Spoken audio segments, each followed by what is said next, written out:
The topic is the Tennessee Human Rights Commission, and we're talking to the Executive Director of the Tennessee Human Rights Commission, Ms. Beverly Watts. And of course, Ms. Watts, let's have you over the last segment that we have here, since you've given us so much excellent information. Let's have you to think in terms of the future of race relations or human relations, or however you wish to describe it, in this final segment, and as to whether or not we need to take some additional action in order to legislatively fortify some of the things that you have facing you. Okay.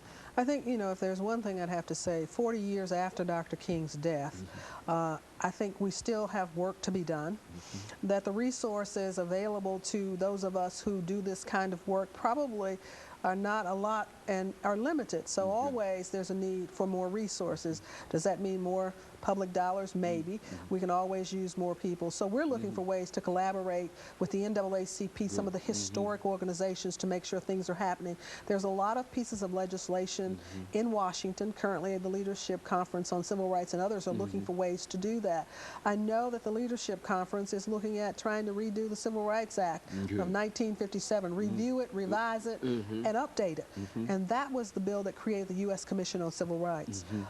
Then Title VII of the Civil Rights Act, EEOC's legislation, HUD's, those are pretty much intact and look pretty good. The Tennessee Human Rights Commission, we're going to be looking at not this legislative session, but probably others, to make sure that our law is consistent with the federal law and that we can update our law. When we look at disability issues, we look at religious discrimination issues, all of those are on the rise. Age discrimination, there's a lot of laws in place, but sometimes I'm not sure we have enough resources to get the message out to people, so we're looking to do more of that. Whether or not there needs to be a law, we're looking to the Leadership Conference, the National NAACP, and letting them sort of lead the charge. The Leadership Conference has their website, civilrights.org, where they really are identifying laws that need to be enhanced, updated. The Voters' Rights Act was just extended, so we're happy about that. Immigration is an issue, while not really 100%, but really is an issue I think this country has to deal with, and it's still languishing in Congress. The notion of where we go and what do we do on immigration has an impact for us from a civil rights perspective. So we think those issues are important as well. I think if people think they've been discriminated against, whatever the arena, they can call our office, and I believe the number is probably going to appear either at now or after our program, but call us so we can go through those with them, because I think it's important for us to provide the advice, for them to provide the specifics on their specific issue, and that's what we do.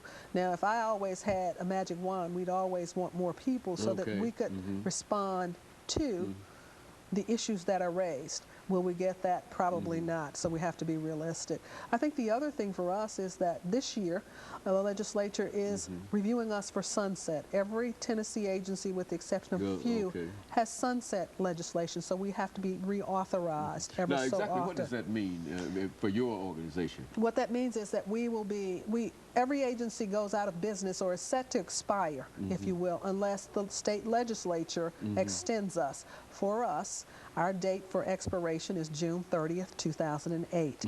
The good news is that there is legislation that has been introduced in the 2008 session to extend us to 2012.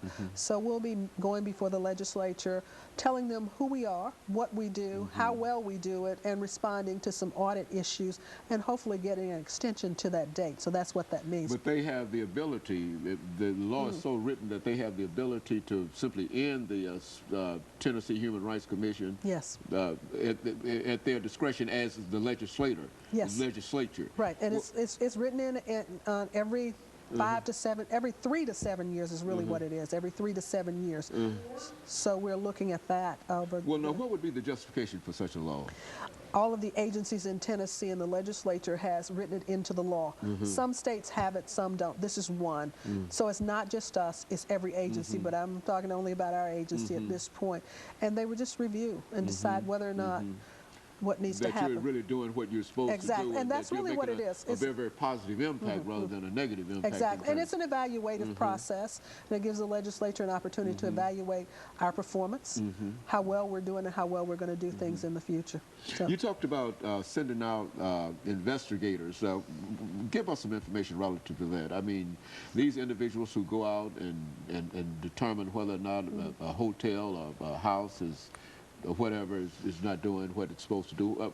How are those individuals selected, and what are some of the criteria that they look for? We're looking for someone with an ability to analyze facts, to determine issues, and evaluate whatever information they have, both from the complainant and from the respondent, who may be an employer, housing provider, or a provider of public accommodations. We have 9 employees who work in employment and 6 who work in housing. Good. And they actually investigate cases and determine based on what we get. Complainant says, I was not promoted.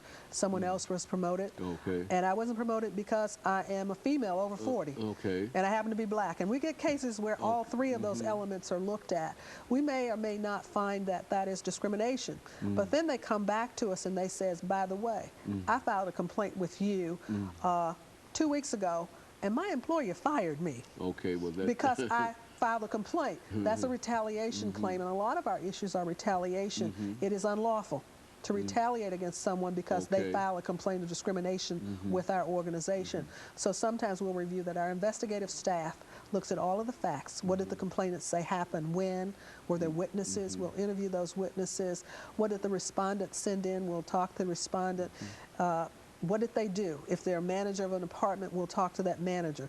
If there are other tenants, we'll talk to the tenants in the complex. Who has relevant information?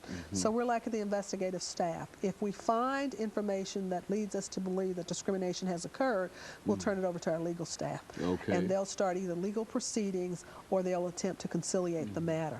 Last year, we conciliated and or settled, and we got benefits of over $400,000 for individuals who came to us. And that was a variety of things. Some of it was back pay. Some of it was front pay. We got attorney's fees, a variety of things, promotions, a number of things in the employment arena. In the housing arena, we got new housing. Sometimes we got their security deposit returned. So a variety of things that can be returned, and people can always go to our website too. We have a website. If you go to tennessee.gov and look up the Human Rights Commission, our annual report for 2006 is located there, as well as our report for 2004, I believe, is there as well. And so you can actually determine how much, financially, how much money you were able to pull in for those individuals who feel that they've been discriminated against. Yes. And so you've come to some 400, almost $250,000. Right, in 2006. 2006. And some of them could be small amounts. I mean, one individual might get 500, another individual might get 200. We might have someone who got $30,000. It all depends, but yeah, but we're able to track that. And most of those are settled cases where we go in, the person who discriminated says, I didn't do anything, but yes, I want to settle the case or conciliate the case for this amount of money. And the complainant says, I agree to accept it. And we do that. We also do mediation where we'll mediate the disputes as well. Over the last 2 minutes now, we do hear every now and then some of these extraordinary awards that have been given by various commissions, judges, and et cetera. In your own experiences, what has been the largest award that you've witnessed during your career?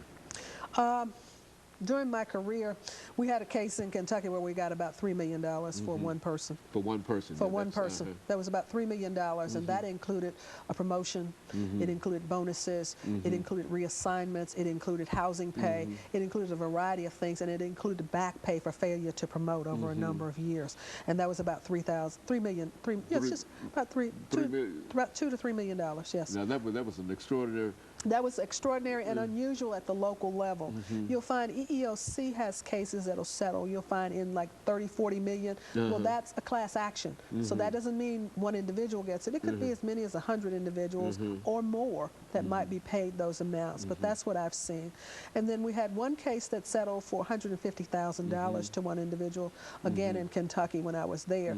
In Tennessee, I know last year, I believe we had a case where we were looking at perhaps a case that was about over $500,000 and those kind of things. In Kentucky, I could tell you who, what, when, and where. In Tennessee, I can't. Catching up with it. Okay, very good. So, of course, Ms. Watts, let me, over the last 30 seconds that we have here, thank you for bringing that excellent information in reference to the Tennessee, the human rights in a real sense, and especially about the Tennessee Human Rights Commission. And I think that your experiences and your ability to articulate some of the activities that you've been involved in will certainly play a very, very important role in terms of how people will see this organization, and we appreciate that for you. And of course, let me encourage our audience to tune in again next week for another informative edition of Comments. Thank you and good morning.